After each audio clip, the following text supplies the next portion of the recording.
Hey there, friends and foes. Good morning, multiverse. This is Back of the Cereal Box, the pop culture podcast that celebrates the fun of the Saturday mornings of our youth. And this morning, we are going to be talking about an animated series that is near and dear to my heart. As an Avengers fan, we are going to be talking about Avengers United They Stand, and we are going to do that right after this.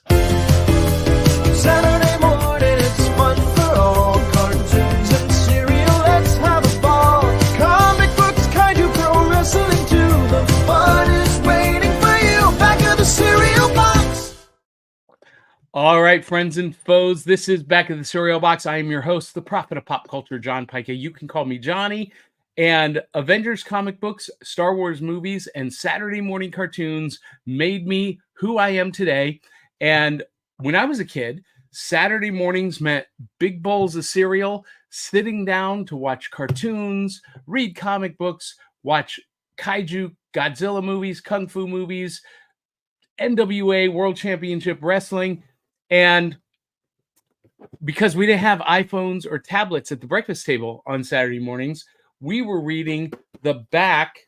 This is the back of the cereal box. That was literally our newspaper. That was our world. We were engaged and enthralled.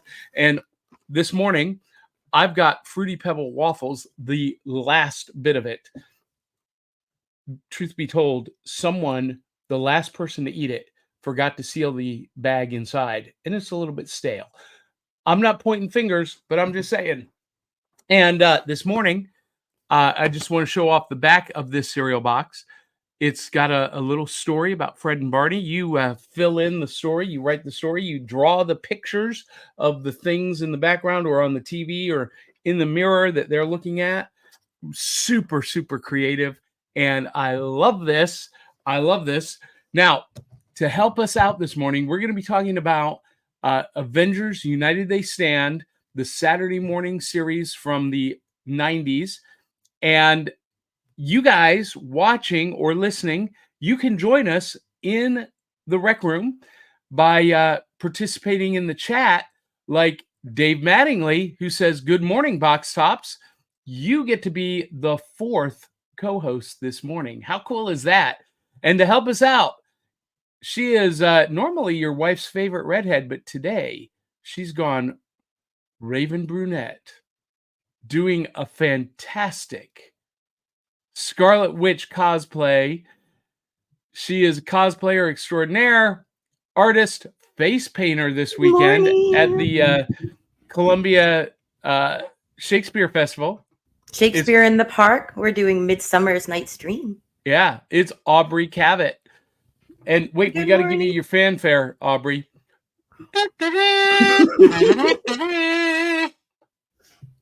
Assemble. Yeah. No, wrong one. Who needs the Rodecaster Pro when you've got a kazoo master on the podcast? Very true. Very true.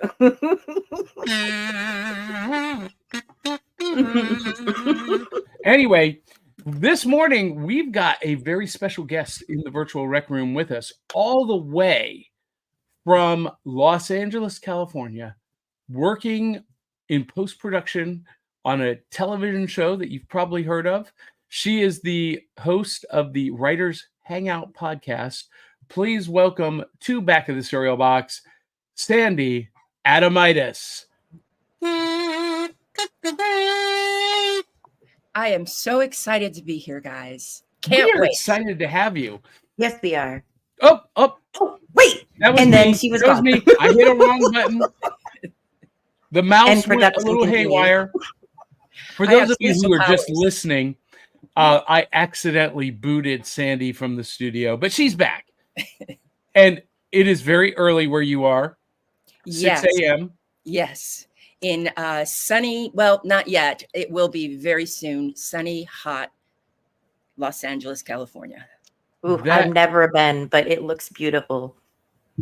I love it here. You know, I have a love-hate relationship with it. I love Los Angeles, but I don't like the traffic, and there's a lot of it. Ooh, well, here in before- Tennessee. Yes, a lot of traffic. Yeah, we're getting there. LA is the number one worst city for traffic in North America. We don't, Aubrey, we don't speak in miles. If someone says, hey, I have to get to Santa Monica, it's about 2 o'clock. How 2 o'clock? How long will it take me to get there? We go, hour and a half. We never say it's 20 miles. That's how it's getting in Tennessee. We're in Nashville, and we are now ranked the number 5 worst city for traffic congestion. See, I never knew that. Really? Well, it didn't used to be this way. I'm not going to lie. Years and years ago. I hope to experience when I was a teenager, the traffic was not so bad. Okay. Yeah. So anyway, welcome, Sandy. She is going to be contributing to our discussion about Avengers United They Stand. And I know, Sandy, after I started sending you the homework, you were like, what have I gotten myself into? What is going on? Before we do all of that, we have to thank the people who make this show possible. Our Cereal Box Super Friends, our Patreon community, Eli Cash, Phoenix Sisters Entertainment, Sharice Collins, Dave Mattingly, Valerie Davidson, Jeremy Bell, Angelina Vaquera-Linky, George Soroy, Larry Amiet, Greg and Crystal Jones, Clyde Hall, Chris Vaglio, Dave Manginelli, and Dennis Pozzi. And thank you, guys. Aubrey, Jeremy Bell thinks he's quite the funny guy. Oh. I posted on my Facebook page, I am now challenging 3 million Facebook users to send me $1. And he did. What? He sent me $1. Oh. This show is also brought to you by the Tales of the Decoverse series. That's Volume 3, Rise of the Impossibilists. Big Daddy Cool, Johnny Della Rocca, faces an impossible choice. Fight his friends and mentors or allow Rasputin to assassinate world leaders at the 5 Power Treaty Conference and alter history in an irreparable way. Available from Amazon, Barnes & Noble, and everywhere you buy books. And we also have to acknowledge our great friends at Song Swap Showdown. Hey everybody, Chris Vaglio here from Song Swap Showdown. We are your weekly musical throwdown podcast. Each and every week, my co-host Amanda Sharp and I each swap 3 songs with each other that we may or may not have heard before, and then we rate those songs at a scale of 1 to 5 records, with 1 being a hard pass of a song and 5 being heavenly music to our ears. The songs are chosen by spinning the wheel of themes at the end of every single episode. But today, I am here to let you know that your weekend is not complete unless you started off by watching Back of the Cereal Box with Johnny Beyond and the rest of the crew. Love you, Johnny. Keep up the amazing work and rock it. Rock it. I love that. I love that, Chris. Guys, check out Song Swap Showdown live streaming on Monday, and that will be awesome. So, Sandy. Yes. Welcome to the virtual rec room. The first thing we do on Saturday mornings is pour that big bowl of cereal. And so I have to ask, not just of everyone on air, but everyone who's watching and listening, what's in the bowl? And I've already shared with everyone that I've got the Fruity Pebble waffles, the last of it.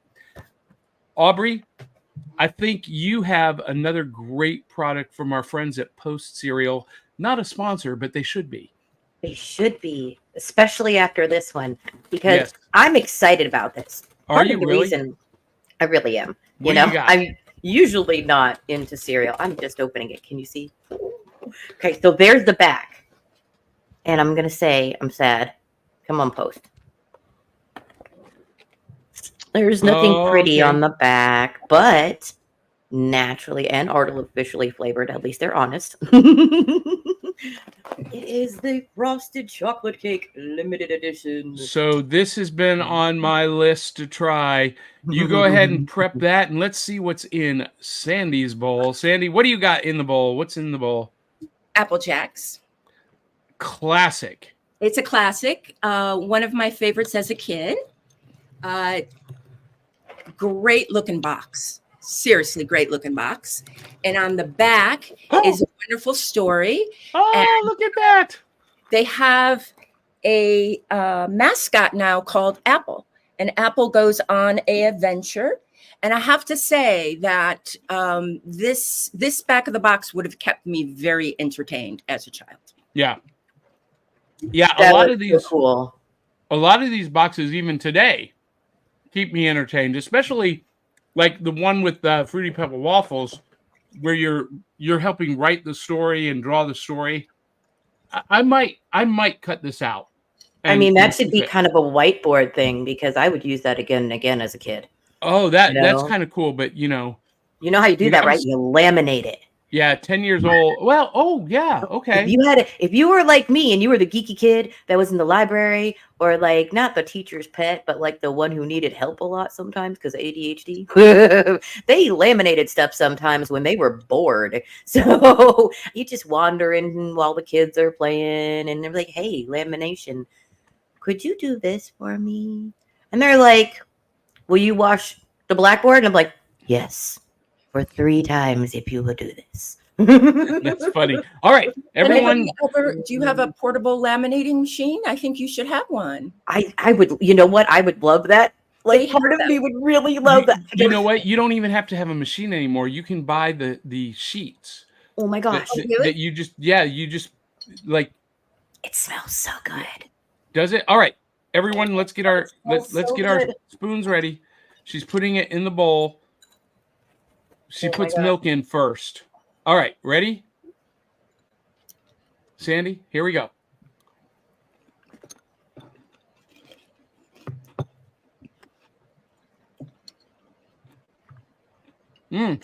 For those of you just listening, yeah, we're munching on cereal. And you guys, wait. Aubrey doesn't look convinced. What? Aubrey, What? it's not what you thought, huh? Post. Are you okay? I thought it was chocolate cake. It's you know not. what it is? It's Muddy Buddies. It's to the bottom. It's shredded wheat covered in chocolate. That sounds delicious to me. Okay, well, totally, Johnny. You can adopt this box. Shredded wheat was never really my thing. It's. I'm hungry though. Hey, we have a Patreon supporter that's joining us in the virtual rec room. We're gonna bring her on for a minute and find out what's in her bowl. Angelina Vaquera Link, how are you? I'm doing good. Happy to be here this morning. Yesterday, we were out of cereal. And yesterday, my husband was going to the grocery store and I asked him to pick up some cereal. And all I told him was, get something that we've never had before, something you've never seen. And he did. He got this. It's the ghost. Oh, I've never even heard of it. It's like a grain cereal with marshmallows, a lot like Lucky Charms. yeah. I like Lucky Charms. And I like this one too. I think it might be like a generic version of Lucky Charms. Well, no. Ghost is a big energy drink. Oh, Ghost energy drink. It's a protein cereal. Yeah. Oh, okay, I'll try it. It's actually not bad, and I like it a little better than Lucky Charms. Huh. The grain, you know how in Lucky Charms, the grain part of the cereal is kind of like this X shape? In this one, it's like a round shape, like Kix. And it's got a lighter texture, and the marshmallows are like twice the size of Lucky Charms marshmallows. And I like that. So I hate cereal marshmallows. So I don't know that is a selling point for me. Wait a second. I know somebody that I once bought one of those giant bags of cereal marshmallows for because they sell them separately. Yep, they do. Sandy, what about Apple Jacks? Is it as good as you remember from your childhood? Well, I wanted to give a shout out to my friend Jason Graw because he does the voice of the leprechaun in Lucky Charms. He is the second voice, not the original voice, of course. Apple Jacks. This is my childhood. I can absolutely taste it. I have to admit I can't remember what the shape was as a child, but it wasn't these Cheerio shaped. And They were more square when we were yeah, kids. that's what I'm remembering. They were And still rings, but they were square wings. There you go. And I like it. The green is freaking me out as an adult. I have to admit, a little. Does it turn the milk green? No, nope. So far, it's my almond milk is still almond. All right.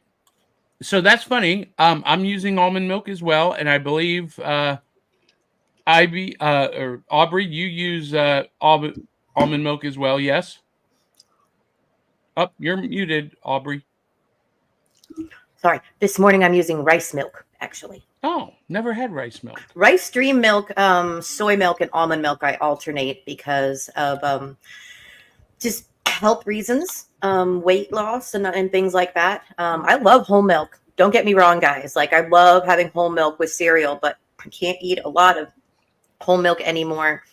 Drink it, eat it. Sandy, that is part of our navigating adulthood today. It really is. You know, celebrating the fun of the Saturdays of our youth while navigating adulthood today. Yes. And go ahead. I would say rice milk is just a little bit thinner. Mm-hmm. It's more like a 1% or sweet acidophilus is the comparison. So if you're going to go with the thicker one, go with the almond or the soy milk. But the thinner one would be more like a 1% or a sweet acidophilus, definitely. I don't know if you guys had this brand in your area, but when I was a kid, Lawson's Dairy was the big dog in Ohio, northeastern Ohio. And they had this commercial with a woman bathing in a bathtub full of the sweet acidophilus. How do you say it? Sweet acidophilus milk. And she would say at the end of the commercial, "You can bet your sweet acidophilus it's delicious." And I was like, I want that milk. I want that. Oh, It worked on prepubescent Johnny. I think we got a little piece of the puzzle there, Johnny. really? You can bet your sweet acidophilus it is. Yeah, that's awful. Okay, Angelina, I snorted on camera. I'm so glad that you were joining us. Do you have anything else you want to share? You can hang out if you want, but Woo-hoo. we'll have other people who want to join us later on, probably. But This week I brought new loot to share. did you really? Okay, so let's switch up the script. Okay, normally we save it till the end, but since you're a Patreon guest, let's go ahead and do that. So I'm going to bring you center stage and show us your prizes from the cereal box, because when we were kids, we were sitting down with the big bowl of cereal and then reaching into the box to pull out the prizes. And we also call this new loot. So, Angelina, take it away. What do you got? All right. This is a Betty Boop Funko Pop. And my daughter-in-law gave this to me. And it's kind of a funny story in our family. When I married my husband years ago, he always told me that I look like Betty Boop. And I can see that. Sometimes I cut my hair a lot shorter and I look like her even more. And, a few times in the past, I did cosplay as Betty Boop. I'd cut my hair short and do cosplay. And so it's just kind of a funny gift. And I think it's really neat. I like Funko Pops anyway. I didn't know there was the Betty Boop one. But I think it was Funko Pop has every character. Yeah.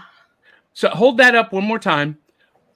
So for those of you who are watching or listening, you may have missed our episode about Popeye and his connection to Betty Boop, first appearing in a Betty Boop cartoon.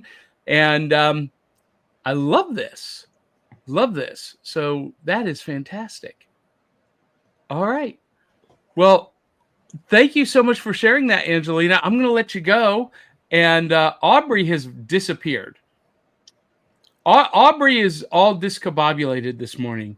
But Angelina, thank you so so much for joining us this morning, and we'll catch you on the back of the cereal box. All right, Aubrey, what is in your box? Your mic is muted. I had to scramble because I realized I forgot. You're not on your game this morning. This morning that I'm all out of sorts and a tizzy. We have a lovely guest from California, and I'm doing some Shakespeare in the Park.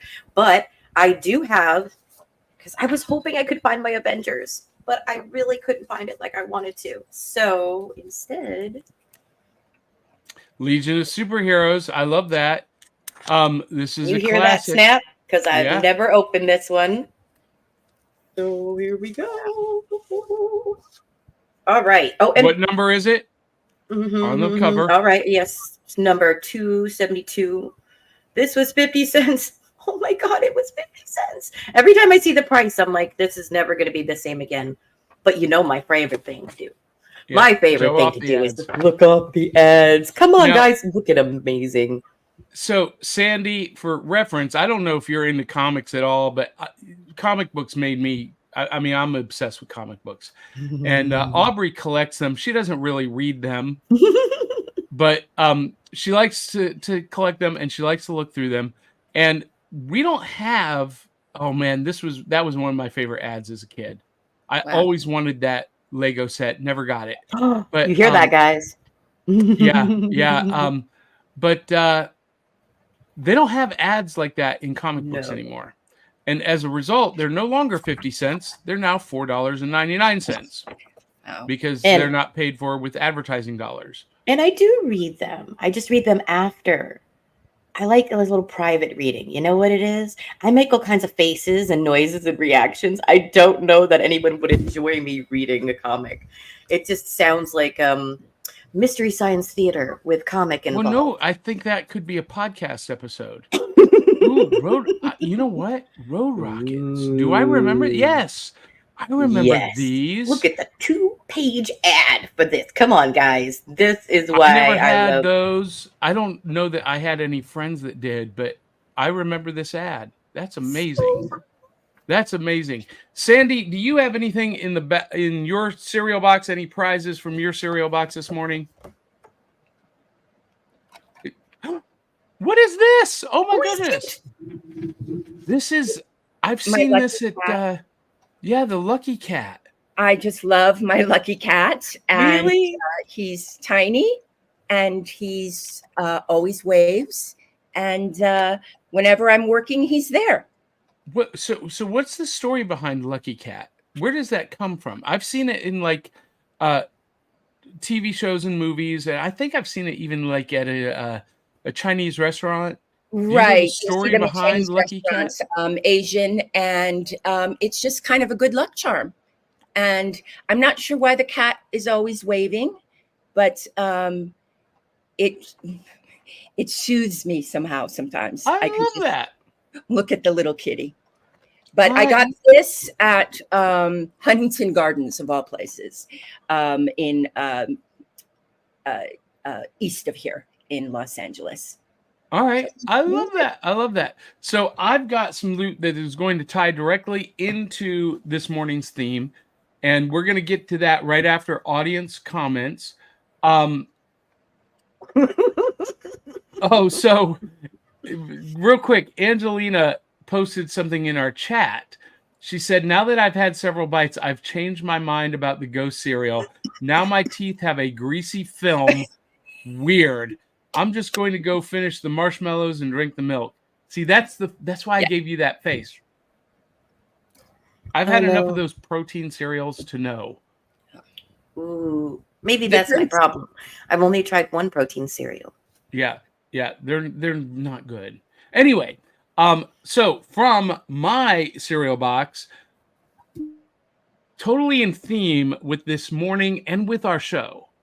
This is brand new, Aubrey. This just came off the store shelves this Wednesday. This is Ultraman and the Avengers.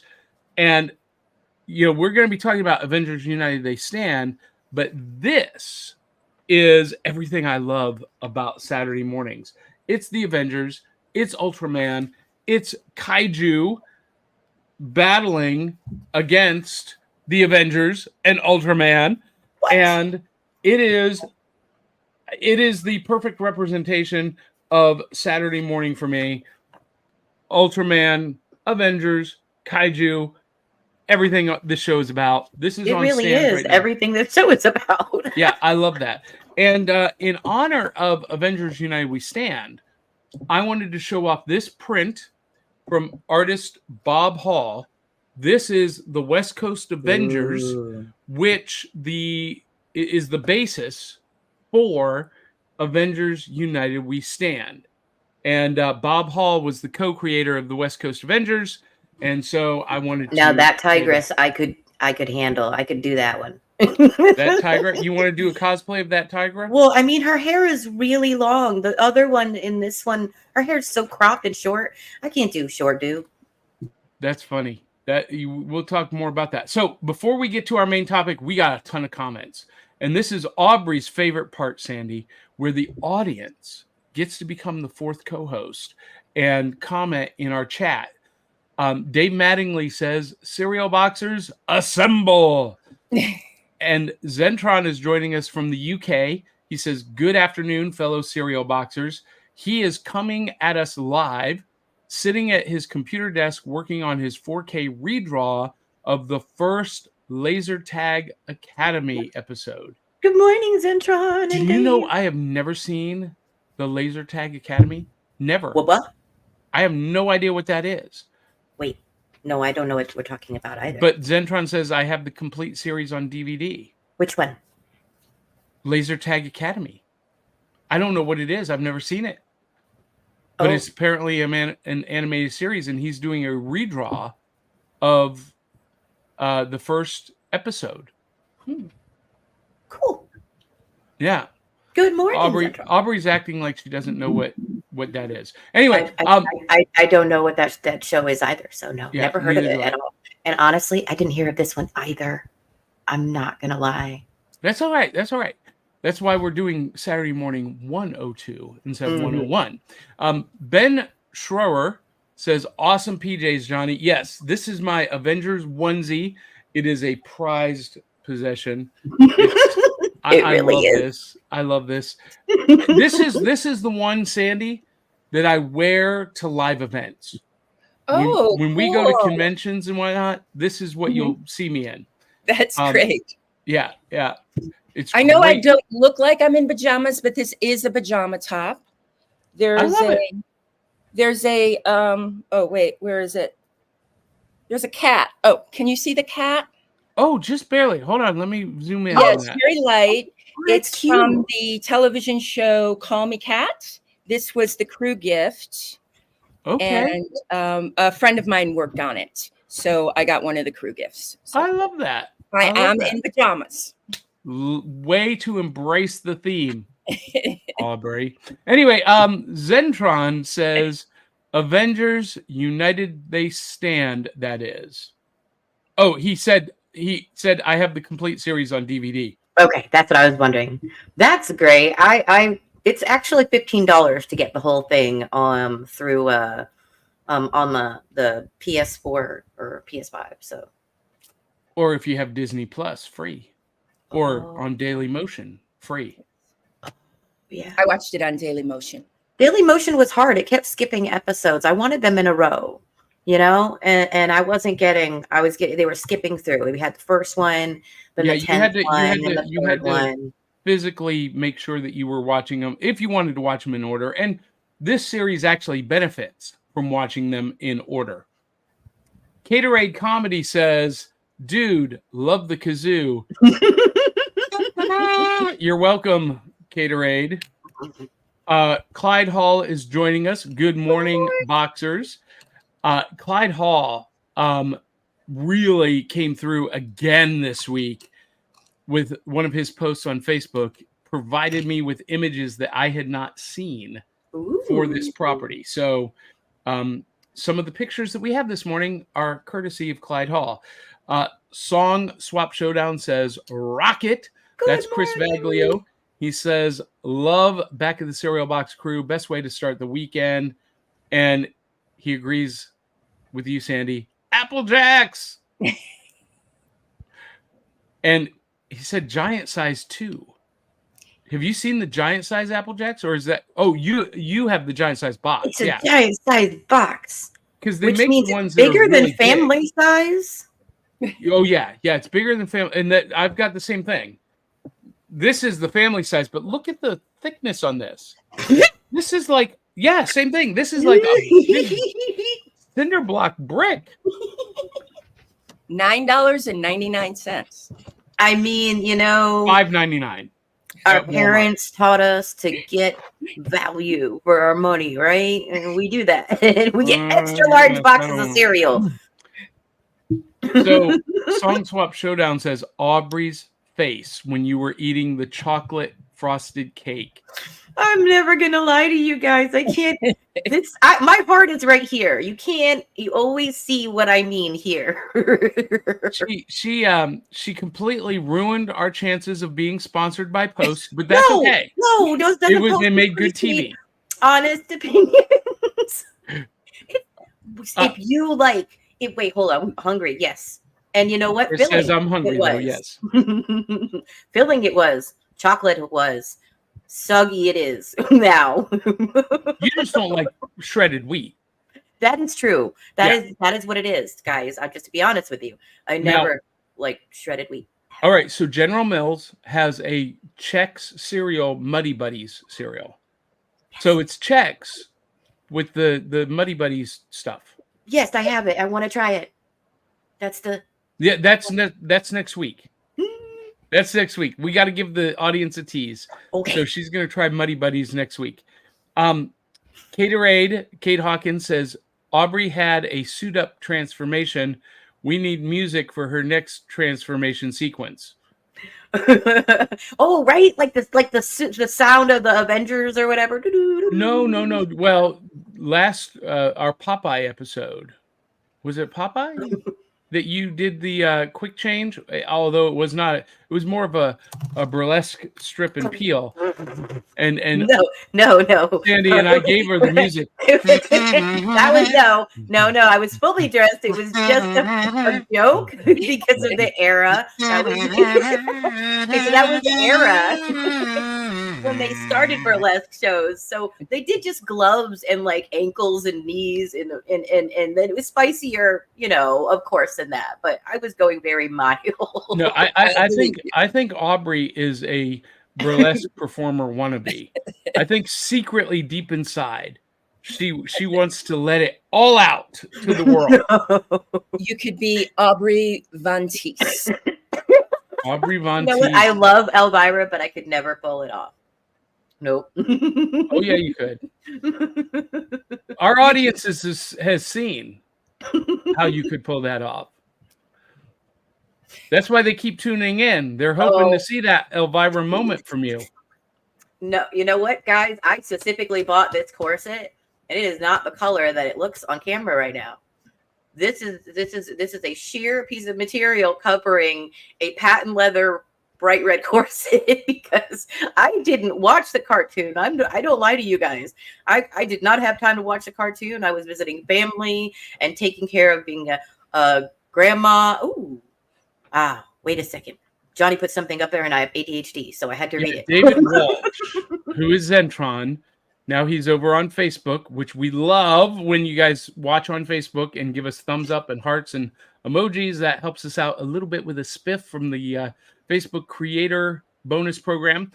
He says, my loot this week. Yep, another She-Ra animation cell to add to my collection. Ooh. Zentron is a little bit obsessed with She-Ra. A little bit. Yeah. A little bit. I understand, though. I did love She-Ra as a kid, and that never went away. So Clyde Hall says Dial H for Hero was an in-ad in the Legion of Superheroes comic. Mm-hmm. And Clyde, I posted about Dial H for Heroes this week on our Facebook page. There was a proposed animated series in 1981 that never happened. And I'm so disappointed by that. Clyde, I saw that too. I was very, very excited for that. And I was, yes, but since you mentioned it, I'm allowed to show it now. There it is. Dial H for Hero. Love it. There Isn't were it two of them. awesome? That was Love one of my favorite favorite comics when I was a kid. Absolutely. And Caterade says Avengers, Kaiju, Ultraman. Oh my. Oh my gosh, that was great, Cade. That's a coin one. You need to coin that one for like Avengers, Kaiju, Ultraman. Oh my. I can't even do the cadence, but yeah, love it. Love it. Oh, wait, Aubrey, look at this. Look at this. I remembered thinking this when I saw it, when I was reading this, but you tell me, because we covered this months ago, like in your first couple of weeks with us, but you tell us what this looks like to you. Wait, what? That looks like the turtle. Yeah. Oh my gosh, why is my brain not working? Gamera, my favorite. Why? So they're teasing Gamera there? I Is that what that is? It can't be Gamera, but it's definitely a Gamera. So it's a shout out. Gamera analog. So he's my favorite kaiju. He is. Johnny, it's okay. We don't have to agree. In fact, I think it's great that we don't agree on everything because I love a Gamera. I love Gamera. Gamera is one of my all-time favorites. He's my favorite. I think he's better than Godzilla. I don't know. Look at the face. Look at the face. My opinion. It's my better than Godzilla. It's mine. My opinion. That's it. What about you, Sandy? Do you have a favorite kaiju? Because I didn't till this show. I'm not gonna lie. I had King Kong. I was like, oh no. But Gamera is like my favorite now.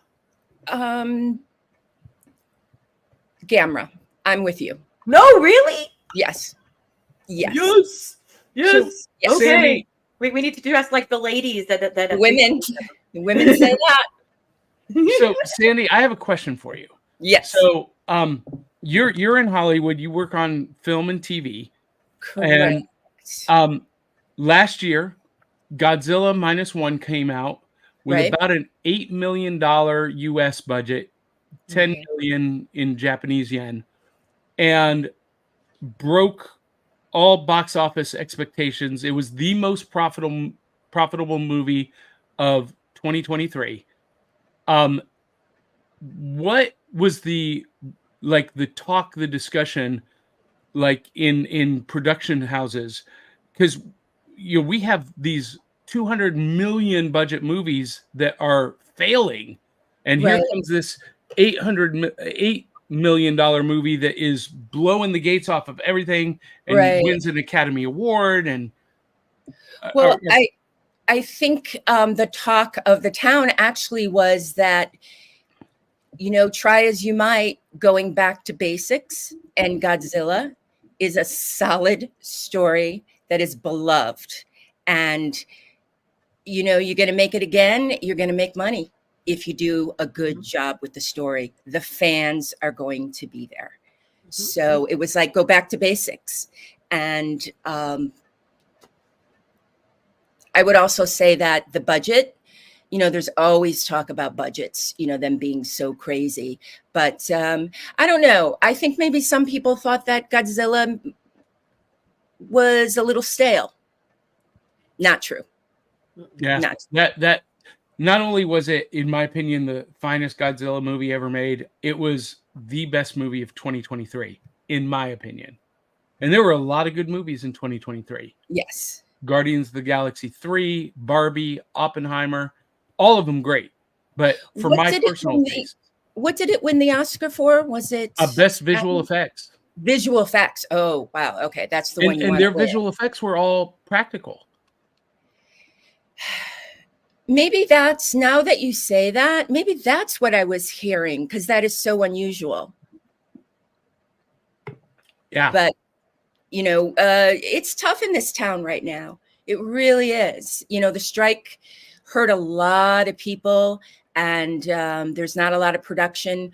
We're all hoping that maybe by 2025, it's all going to kick back in. It's going to get back to normal. But it's tough out here in the movie and TV business. Not Yeah. a lot filming, Wow. but it's going to come back. It's going to come back. Yep. Yep. Well, speaking of comebacks, it is time for our main topic. Everybody is waiting for Saturday morning 102. And in this series, we are talking about Saturday morning shows that are essential, but maybe you don't remember. Maybe they're a little bit more obscure. And in this case, there's a reason why you don't remember it. It was only 13 episodes. And I am talking about Avengers United They Stand. And Aubrey, I know you've got to be shocked that we've not talked about Avengers before now. We're in season 4. We're almost at 4 years of doing the show, and we've not had any discussion about Avengers animated series curious. on the show. I have never asked, but I was curious. I figured we'd get to it eventually. I did not know this would be our first show of it, though. Yeah, well, so because this was the first Avengers animated series, and all of you can see behind me, my whole office is, this whole side is Avengers theme. The other side in front of me is Star Wars theme. But I've got the posters, I've got all of the figures. This whole bookcase over to my left is an Avengers bookcase. I've got figures arranged in different team formations, and the figures right along the top here are characters from this show, the West Coast Avengers. And so this show is near and dear to my heart. And let's do the tale of the tape. Avengers United They Stand, also simply known as The Avengers, is an animated series based on the Marvel Comics superhero team, The Avengers. It consists of 13 episodes. Originally premiered on October 30th, 1999, and was produced by Avi Arad. It was canceled on February 26th, 2000. And the series features 2 founders of the team, Ant-Man and the Wasp. They were founding members of the Avengers, and introduces Wonder Man, Tigra, Hawkeye, Falcon, Vision, and Scarlet Witch. And the series features a team broadly based on the roster for the 1984 Avengers spin-off series, The West Coast Avengers. And one of the things that I liked about this series is that they took a lot of design liberties. This is Ultron. He's maxed out. They leaned into a lot of things from the comic series, but took it in a different direction. I actually love Scarlet Witch's costume in this, the lavender, purple, and the red. This is actually one of my favorite outfits of her. You mentioned Tigra, Aubrey. This is the animated version of Tigra, much more feral looking, with more fur. Her hair is shorter in a bob, but she's pretty really much in a bathing suit. What's that? She's pretty much in a bathing suit still. Yeah. Now in comics, she's wearing a unitard, but yeah, I mean, she was. Listen, when I was 15 years old and Tigra showed up in the Avengers, I'm not gonna using Aubrey's terminology. I'm not gonna lie, folks. It was I liked it a lot. Let's just put it that way. And the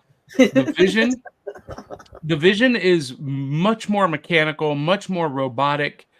He's got the shoulder pads, and this is one of the things that people didn't like about this show. Like Hawkeye. What? Hawkeye They didn't like Hawkeye? No, because he was all armored up. In the comics, he didn't wear armor. He didn't have the bio armor. He had the trick arrows and whatnot, but and in this show, they had Hawkeye kind of be the Wolverine equivalent. As a matter of fact, I want to say that the voice actor is the same guy who did Wolverine. Hawkeye is supposed to be... What's that? I'm going to check.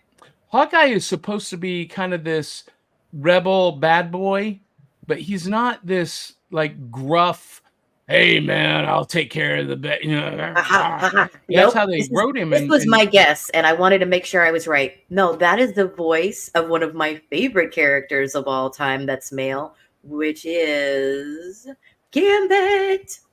Oh, so it's the same actor who did It's Gambit. the same actor. I wrote down in my notes, he's got sassy like Gambit. It's the same guy, and I love that.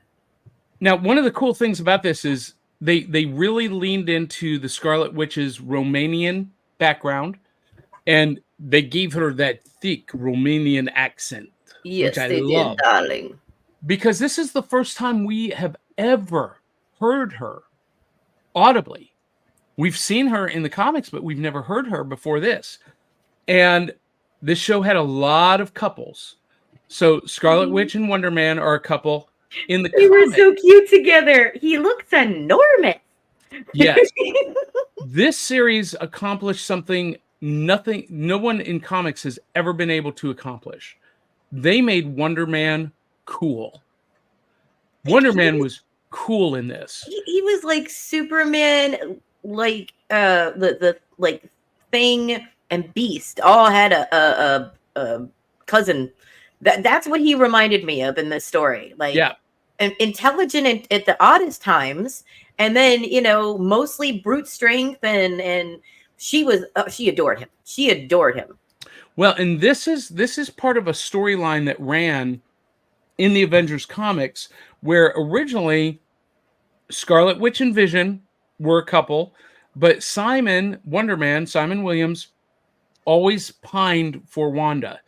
And when the Vision was killed in the West Coast Avengers, dismantled, Wanda and Simon's romance flourished and remained a thing for a long time. So this series in 1999 was picking up on that and running with it. And it works really, really well. Another couple was Tigra and the Falcon. They were so cute together. This was a great pairing.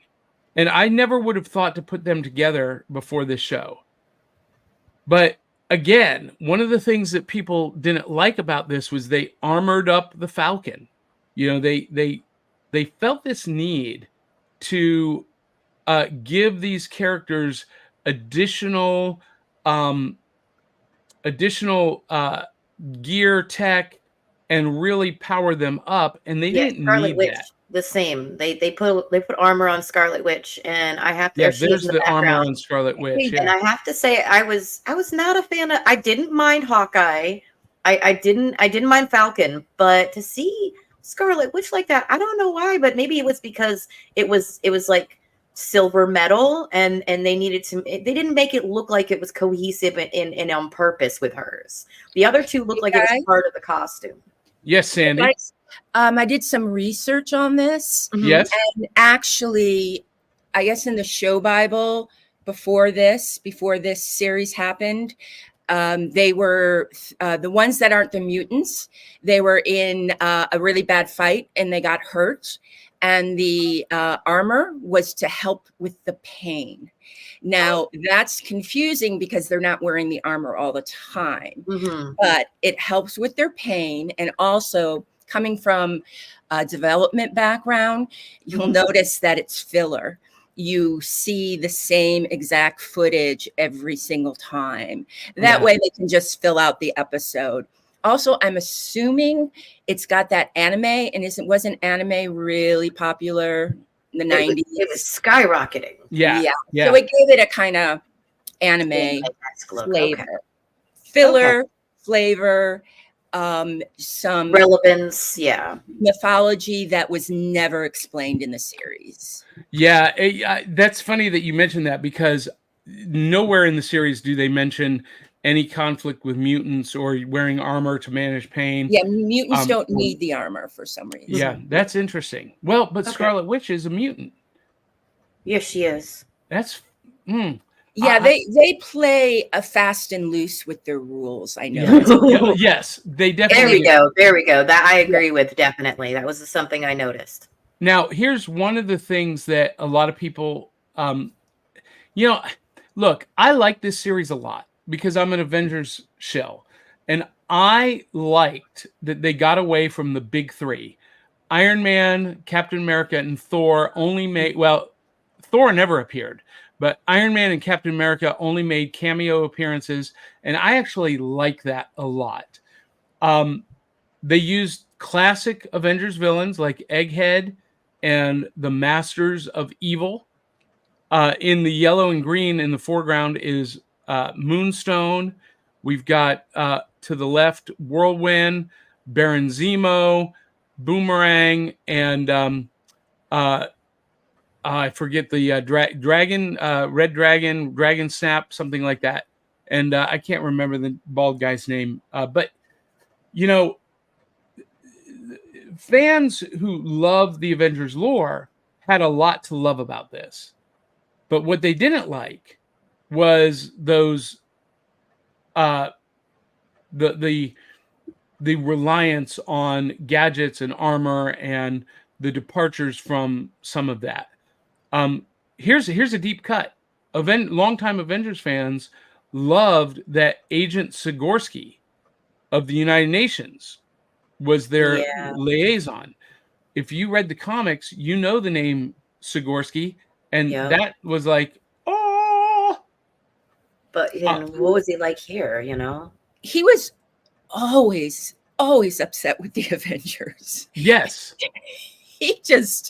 They could do nothing. I mean, they did mess up. You got to give him. I mean, how many times did he try to fire them? Was this the only time? Because he was like vicious, yelling. Okay. Well, and he tried to fire them. This is a thing that comes from the comic series. In the comic series, Sikorsky was a little bit more of a fan. Like if you watch the MCU movies, Phil Coulson was like an Avengers fanboy, or a Captain America fanboy. That's kind of how Sikorsky was in the comics. In the series, they cast him in the role that Henry Gyrich had. Henry Gyrich, you remember from X-Men 97, we talked about him. In the Avengers comics, Henry Gyrich was the first government liaison for the Avengers in the U.S. government, and he was this character. He hated the Avengers. He was trying to shut them down at every move, at every turn, and it just very Jameson in his attitude. Yes, I feel like very, very, very Jameson in his attitude, and I was just kind of like, I thought they were working together, but the way he talked to him, it was like, that is it. You guys, I want you out of here. Like, I'm done with you. You don't get Falcon. You might as well retire today. Well, that is directly from Avengers issue 200. Henry Gyrich, the Avengers has grown to almost 20 members, and Gyrich comes in. He says, nope, the government won't allow that. You can only have 7 members. Oh, and by the way, you have to go recruit the Falcon. You have to go get him, bring him back. He has to be one of the 7. And it was all part of a civil rights storyline, because that was in the early 70s. Was the Falcon local, as they say? Yes. I thought that was adorable. I know. That guy's local. I'm glad that you commented on that, because it was like local yokel was the way they were using that. Like, like the guy was here in Tennessee, that was our superhero for it's just him. Yeah, right. That's the way they downplayed it. Like, this is just some stupid local vigilante with tights. We don't worry about. Well, wow, like he rescued the president. And can I just say, this is one of the things I'm glad you brought this up, because not only did they pass him off as local, but he did their job. Like he did their job that episode. And if this is the first episode, if you guys haven't watched it, I didn't either when I first started watching it. And oh my gosh, the president's daughter, the president, both of them are going to die in the very first episode. And then they go, oh, guess what? Cliffhanger. Bye. See you next week. As a kid, I would have been like, oh my God, to fire every single, what do they call it? The people who guard the president. What's not a hard word? Secret Service. Those Secret Service guys, got to fire them all.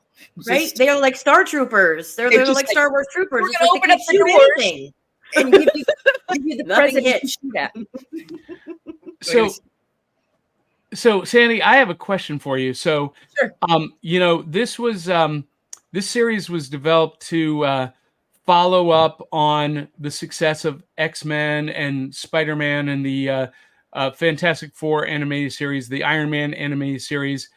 And it took a different stylistic design to be more in line with like shows that were coming out then, like Lunatics and Batman Beyond.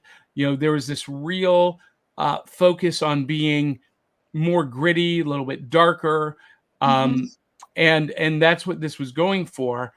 The big mistake I think that they had was that they excluded what they call the big three: Thor, Iron Man, and Captain America. But here's my question for you. I'm looking at the voice talent list, and I'm going to be honest with you. I don't recognize a lot of voice talents, a lot of voice actors. But I'm wondering, because you're in the industry out there, do you know any of these folks personally? Linda Ballantyne, Tony Daniels, Graham Harley, Hamish McEwen, Ray Landry, Carol Larson, Stavrola. She must have been Scarlet Witch. Martin Roach, Ron Rubin sounds familiar to me. John Stalker, Rod Wilson, Lenore Zahn. Have you worked with any of them? No, I have not worked. I've written in animation. I wrote on the Recess, the animated show, ABC. I wrote on that. That's my only association with animation. I've hung out with the Simpsons voiceover people because my friend writes on the show, but I don't recognize those names. But I've always thought in another lifetime, I wish I was a voiceover artist. I just think they have the best life. They just could be casual. Today they work from their home studios. Yes, and they get to play. And I think being a voiceover artist would be so cool. So, Aubrey, I know you get obsessed with the voices. Linda Ballantyne, who played Janet Van Dyne, she was the voice of Serena Tsukino, Sailor Moon, I know, in I the was second gonna half talk of the about that. original English version of Sailor Moon. There's 3 actors that worked on Sailor Moon in this. Yeah, Tony Daniels, Uncle Flippy and JoJo Circus, as well as Jedi and Wise Man in the original English dub of Sailor Moon. Yep. And he was the voice of Gambit in X-Men. Oh, I love that voice. I'm sorry. There's some voices, doesn't matter the gender. You start talking and I'm like, oh my goodness. Who is Aubrey, this? Who is this? Aubrey, what did you think of Ant-Man's voice? Why did that sound familiar? It sounded a little young to me.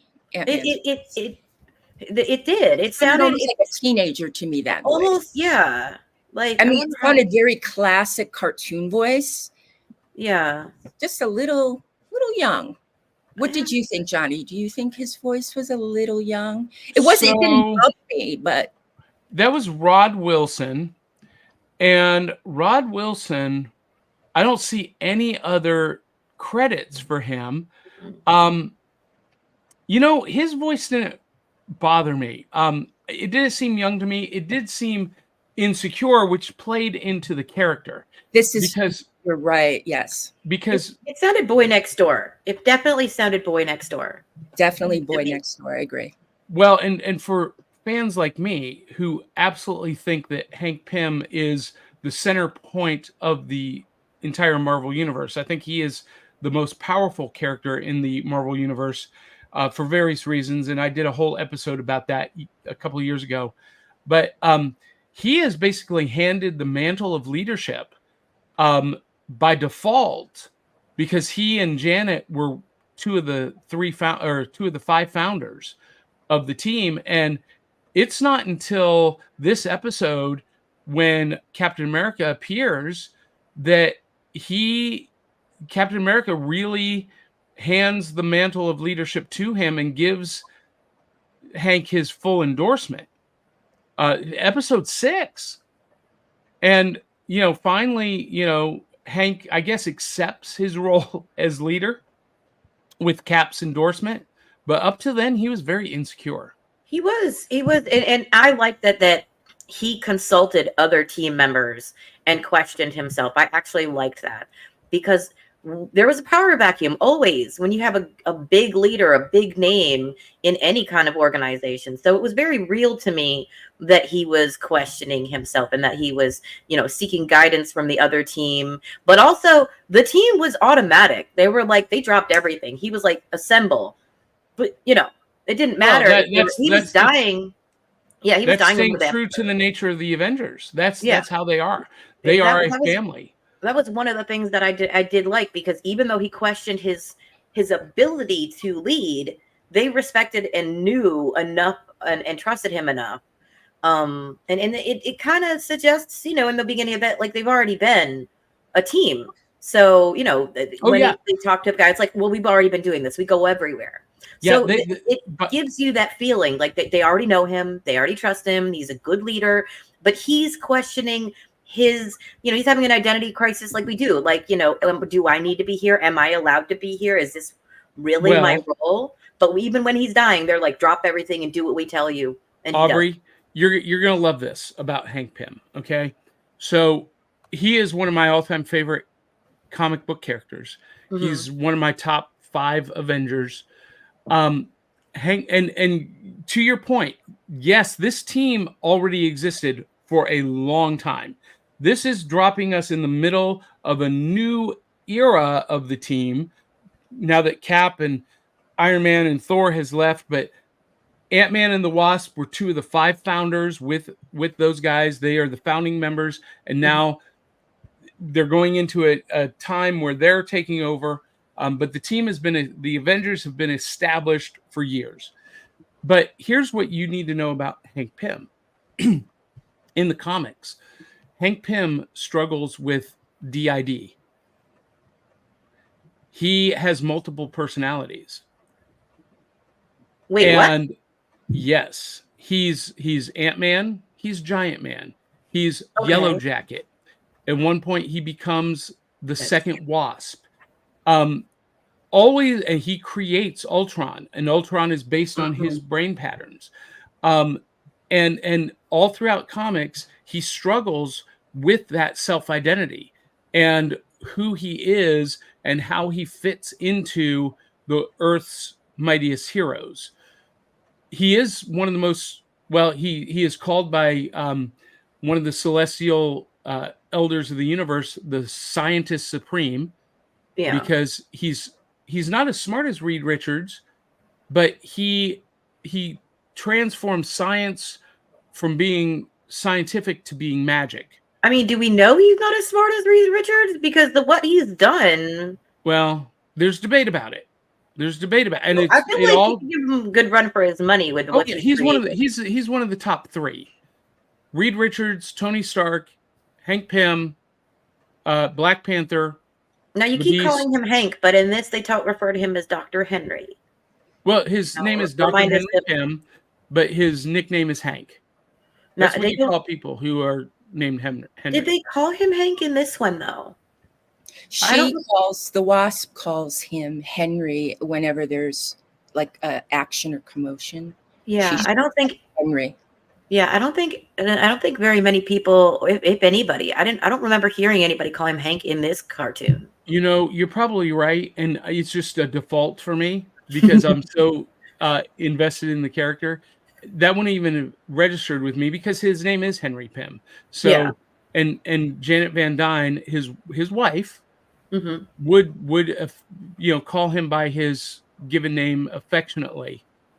Hank is his friend's nickname. He's always Henry to her. Yeah. Does that make sense? Yeah. Yeah. But yeah, I didn't notice that, but now I'll go back and check that out. So one of the big things about this series, 13 episodes, and it ends on a cliffhanger.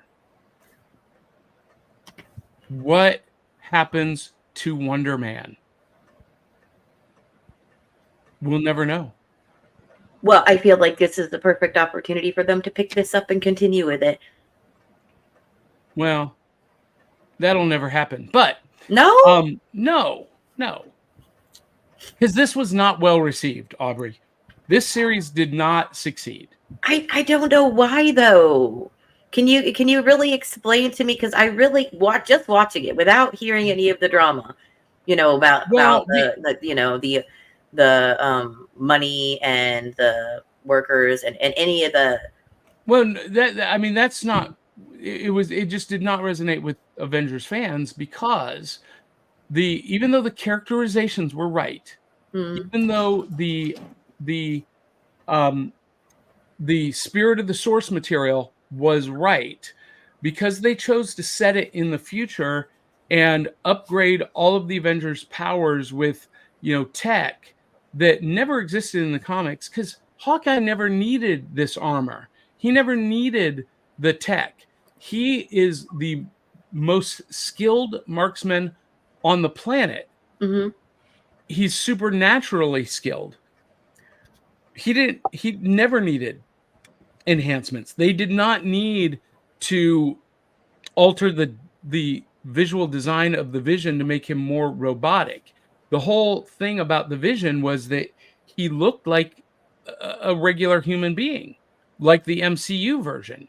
Yeah, that part I wasn't really a fan of either. A lot of fans did not like the alteration of the Scarlet Witch's costume. This is my favorite costume of hers, but a lot of fans were not happy with this. And the same thing with Tigra being more feral, more animalistic than she was a sex symbol, bothered a lot of fans. And here's what's really astounding. This show was definitely made to sell toys. And look at these action figures. Those action figures were amazing. They were awesome. Listen, this is one of the best action figure lines of all time. Okay. The quality was amazing. The sculpts were amazing. The accessories, everything about this line was great. And I had Tigra and I had Hawkeye. Those were the only two I had of this line. And one of the cool things is all of the figures had magnets either in their hands or their feet. And so they could do things and interact with the equipment. So like Tigra, you see down at the bottom, it shows this like floating training ball thing. When you move your hand close to it, the magnet repelled it. So it would like move with her motions. It was so cool. And then, of course, we have the Vision and Kang the Conqueror. So this is a close-up of Kang. Complete redesign for Kang. Actually, that really is not cool. him, but I do like the shoulders. That face, though. Well, it is the right face, but without the helmet. Yeah, I like this design. With the helmet? No. Oh. They eliminated the helmet for this series. See, as a kid, I don't know. Yeah, I mean, that's what I'm saying. Is fans of the Avengers, hardcore fans, rejected this because, like the costume on the Wasp never had to have the full head helmet and all of the armor and the weaponry. She had her own powers, and although this Captain America figure is one of the best ever made, it was. Why does he make me feel like he looks like the Tick, though? Well, the Tick was probably modeled after him. I had this. I had the air glider. I loved this toy. Loved it. And you got to keep in mind, 1999. I'm already an adult when this comes out. My son is born in 2000. So my wife is really pissed at me for buying Avengers United. They stand toys. My oldest was born in 99, so that's probably why I didn't see this at all. Yeah. Well, guys, I think you have your answer as to why the armor exists. Yes. It's marketing. To sell toys. It's marketing. Yeah. It's made a really great toy.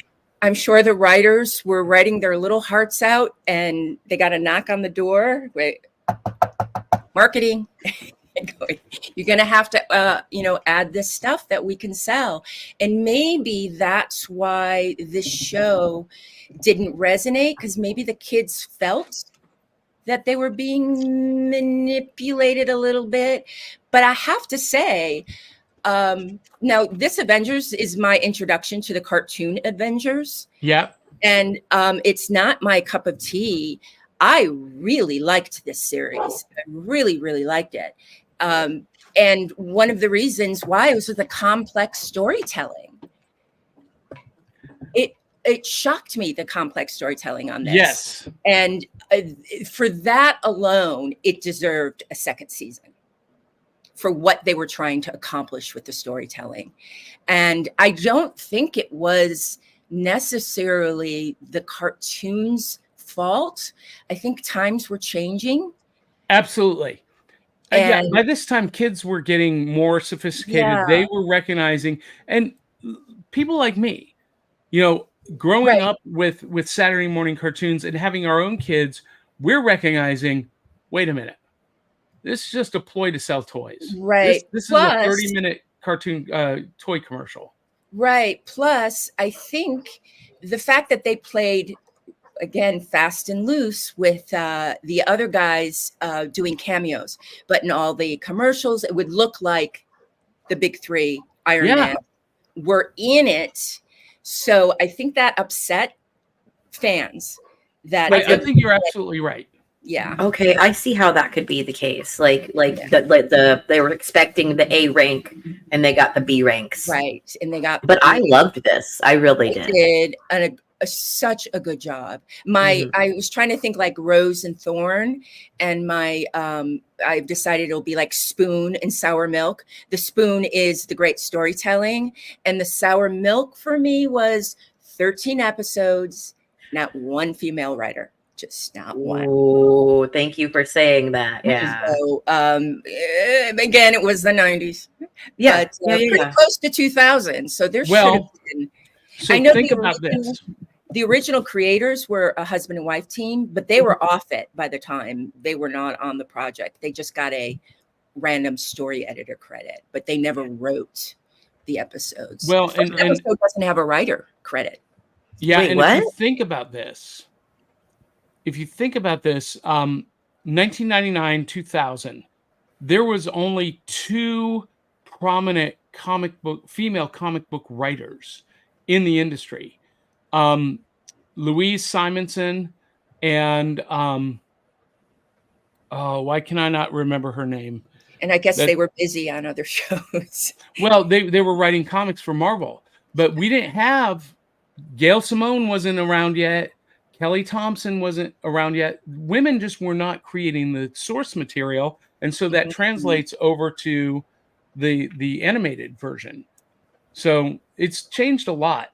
The industry has changed a lot. So yes, I mean, I don't know that that's the explanation, but that's a reality of the state of the industry at the time. Yeah, there weren't a lot of female writers, but I agree. But sometimes of the superhero genre, they were not allowed to be the writers. Not that they. There you go. They didn't get the job that day, but we've got them right now, and honestly, we got them now. Yes. Yeah. And honestly, even without female writers, the female characters were still relied on as valuable. They weren't seen as surprised how well developed female characters were. Well, that is a hallmark of the Avengers comics. If Janet Van Dyne the Wasp, if Tigra, if Scarlet Witch hadn't been actual essential members of this team, fans would have rioted. The Scarlet Witch is the most powerful comic book character at Marvel Comics. She is the most powerful. And they didn't write her at full power for this, but they did write her as a very formidable female character, very strong.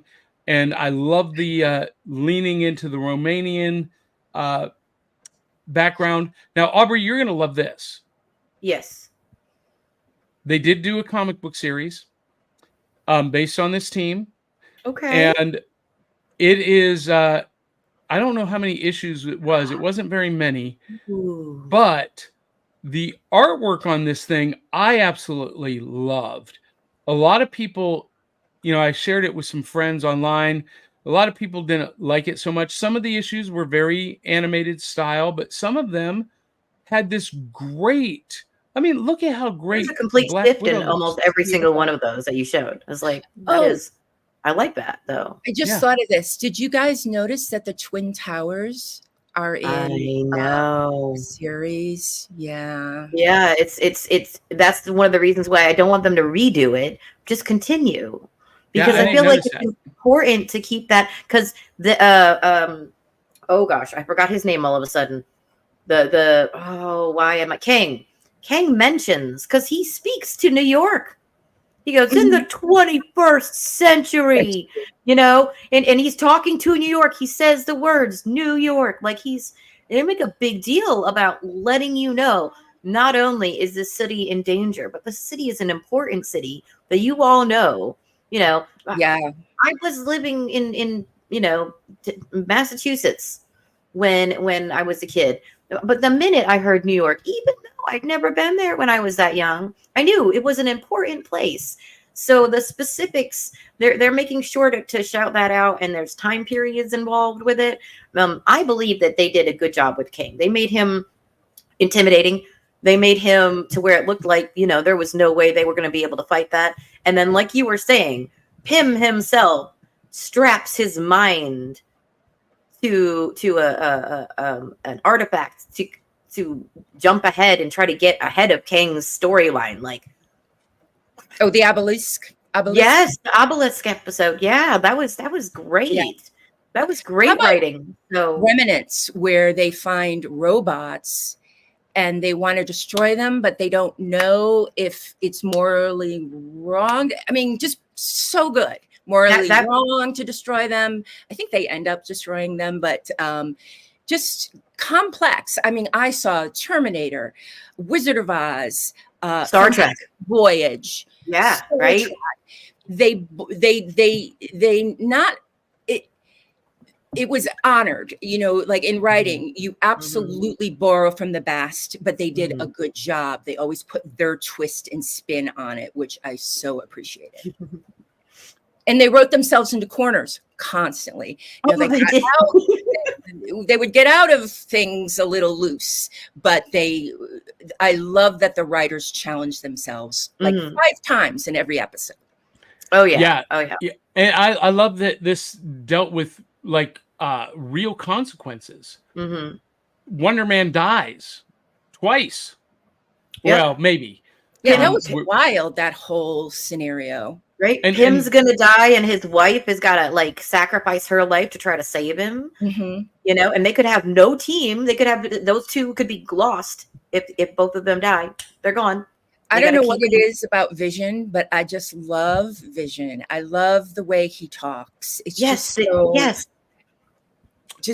I didn't like the armor, but I liked the acting, and I liked the way they wrote him. Love the acting. Great one-liners in this series. Right. Well, and before Data on Star Trek Next Generation, that was Vision. The Vision all throughout the Avengers comics was trying to find his humanity, trying to understand such a good humanity. Story. It's so beautiful an idea, because we are all doing that. We are all Data. We are all Vision. We are all trying to muddle our way and try to find our humanity and the path we're on. Yeah. So I love that. And this was true to the source material in that the Vision was created by Ultron specifically to destroy the Avengers. That is true from the comics. And then the Vision, has his own awakening and realizes that his programming does not define him, and that he does not have to do what his master tells him, so to speak, and he breaks free from that mental slavery and becomes an ally, and then a valuable member, long-term member of the Avengers on the Avengers today. So, let's see. Brad Parnell has a comment here.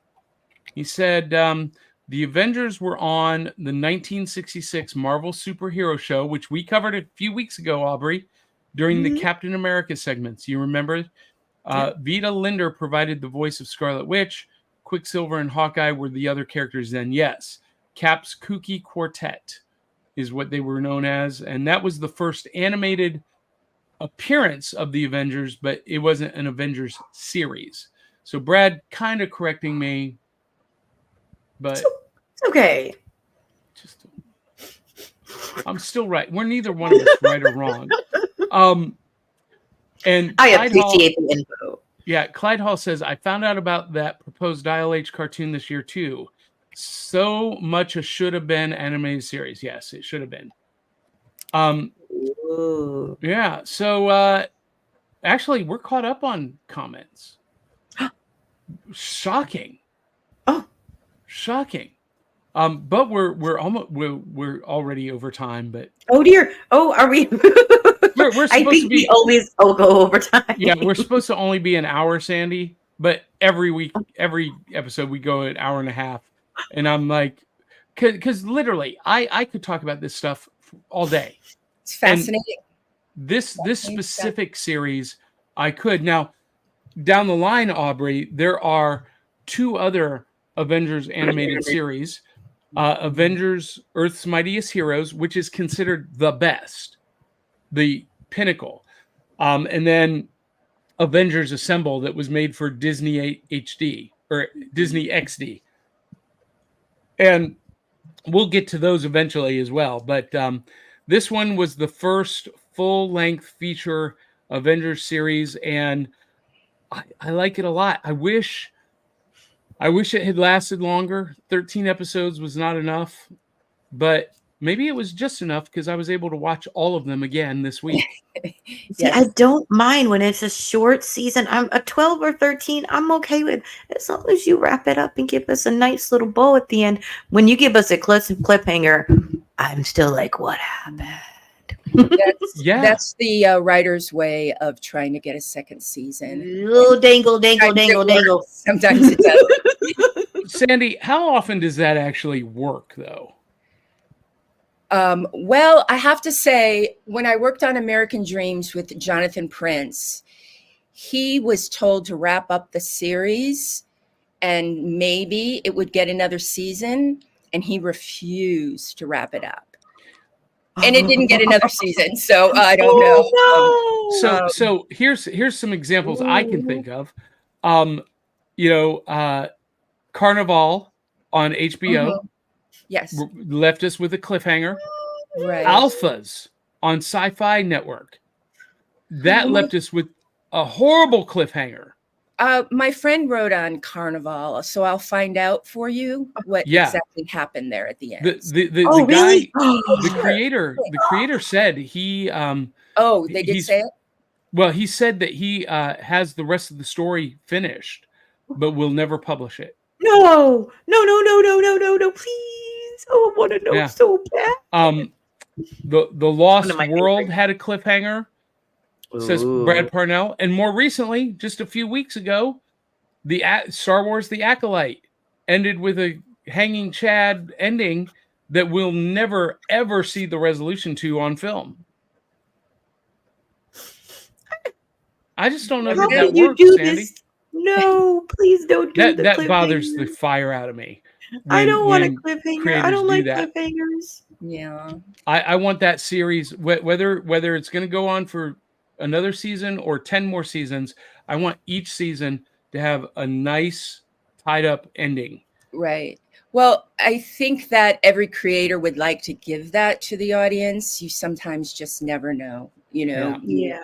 You do the work and you go on to something else and you wait for that phone call to say that you can go back to that other job.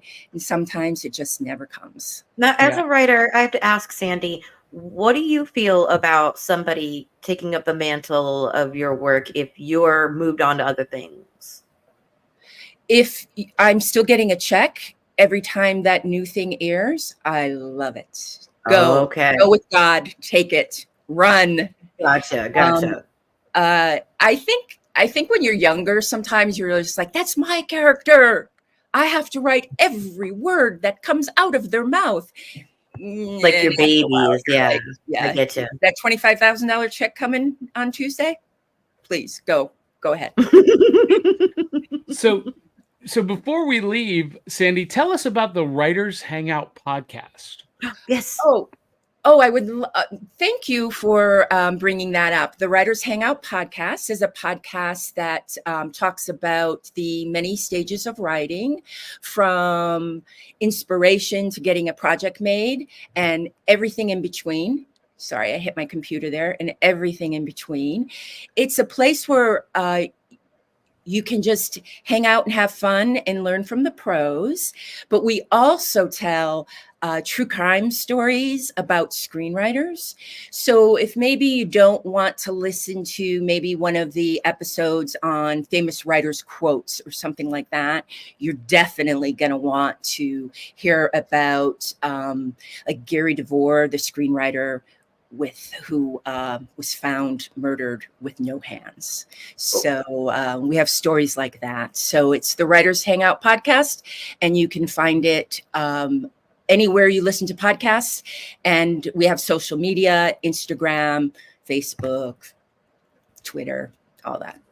That is fantastic. I had such a great time. And the sun's coming up. Oh, coffee time, maybe. Woo! All right. Well, last thoughts about Avengers United They Stand. Aubrey? I am sad that in 1999 I was not in a place to watch it, but I am interested. I do love the purple outfits. I do love the writing. And I do want to see more of Vision, even if I've got a cliffhanger. I'm willing to watch it till the end. It's worth it. Oh, hey, we have one last comment from Zentron. David Walsh said, not sure if this is still current, but the Avengers United They Stand DVD sets in the US didn't have all of the episodes uncut. Ooh. So you have to get it in the UK if you want all of the episodes uncut. Interesting. Ooh. So Sandy, final thoughts about Avengers United They Stand. Loved it. It taught me, for some reason, my brain wants to add a D into the Avengers. I want to say Advengers. Don't know why, but I now know how to say it. I'm very proud of that. And great writing. I'm with Aubrey on that one. All right. Yeah. I love this series. It has a fond place in my heart because my son was about to be born when I was watching it. And he those toys that I had, ultimately they became his and were destroyed. So anyway, I'm always on the hunt for them again, though. Just FYI for anyone watching. And Clyde Hall is going to get our last word. He says, excellent show, everyone. Such good examination on the writing. Have a great weekend. Thank you, and I appreciate it. And with that, if you like our show, make sure you tell 200-300 of your closest friends and family to come share the fun. Comment, like, share, whatever platform you're watching, listening, subscribe, click the notification bell so you never miss an episode. And if you really love us, the banner is scrolling down below, but you can support us at patreon.com/serialboxpodcast. That really helps keep our show running and firing on all cylinders. And if we didn't get to your comment this morning, we just can't get to every comment, but we do appreciate you being part of the show and being in the chat, and really, really do appreciate everyone. We don't deserve your support, but we appreciate it greatly. And before we leave, since we're talking about a comic book IP, we got to acknowledge our charity sponsor, Comic Books for Kids. Check this out. Comic Books for Kids provides comic books to kids in hospitals and cancer centers across the U.S. It's a place where we can all work together to make sure every child has a comic book. 100% of all proceeds go towards the kids. It's about making a difference, and while they're in the hospital, allowing them to fly like a superhero, battle dragons, or rescue teddy bears. We are in every state in the country and now support over 160 hospitals. Every month, we add more. Visit cb4k.org. All right, friends and foes, that's going to be it for this week. Until the next time, love you, mean it. We'll catch you on the back of the cereal box.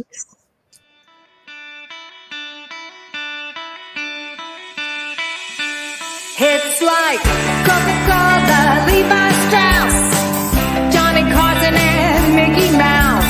The first star was James Dean. Elvis Presley, yeah, he's still the king. Some things are only imitatable. You can't beat an original.